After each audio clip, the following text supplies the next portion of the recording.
Thank you very much, Chairman Corker. And let me just say that last week with what we did, the Russia-Iran sanctions, what we did on the floor, what we did on the committee, and all the negotiations, I think that was a good example of what we need to do here in terms of reasserting the authority of this committee and reasserting the Congress into these very important issues, especially the war-making authority, which for too long, and I think both of you have said that we haven't stepped up. We haven't pushed to do our constitutional duty. And so I want to thank you both for your testimony so far.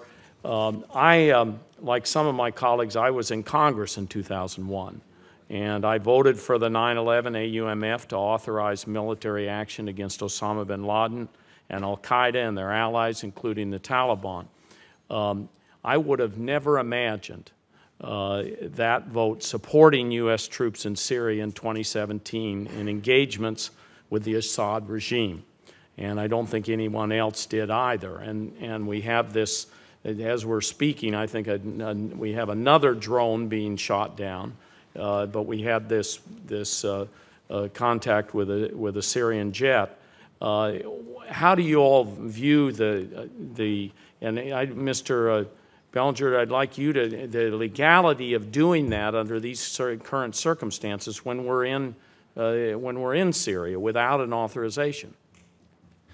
So thank you, Senator. On Syria, I have to say, just on the law, I was puzzled about the statements coming out of the Pentagon that the shoot-down was authorized by the 2001 AUMF.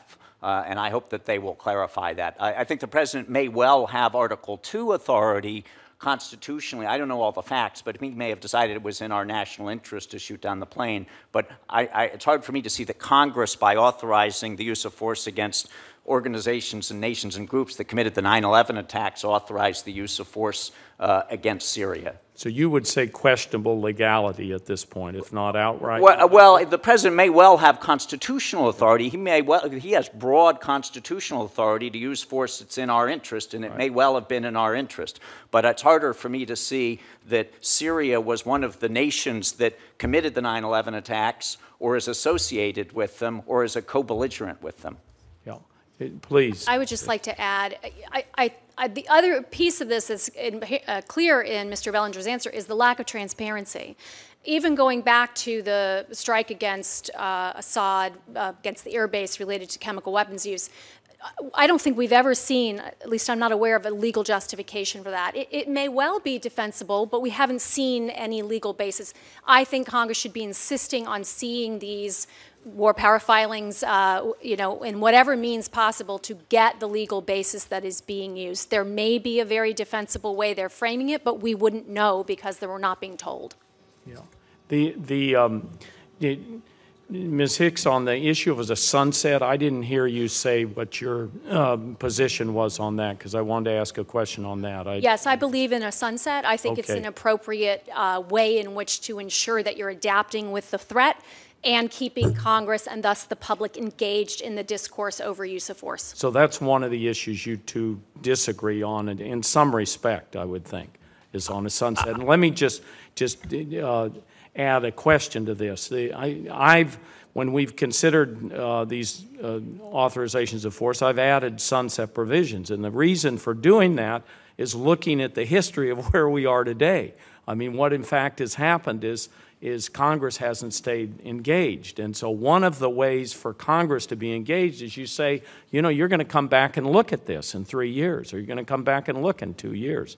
And so how can you force that engagement within an agreement without having some kind of sunset? That's really my question, and you two may have a little bit of disagreement on that, and I only have 30 seconds trying to say, you only have 30 seconds. I'll just say, I come at this center as an executive branch lawyer, where I'm sure you can understand that the president and the military is not going to ask for a sunset on its authorities, say, please sunset my authorities. But from a political perspective, particularly over the last 16 years, I completely understand that one might want to have a sunset. If I were in your position, would I vote for a sunset if that were the way to get consensus? I might well do that. If I were writing the legislation as a lawyer who wants to not have uncertainty for my troops, I would not put in a sunset. But I think you can see the difference there. Thank you both very much.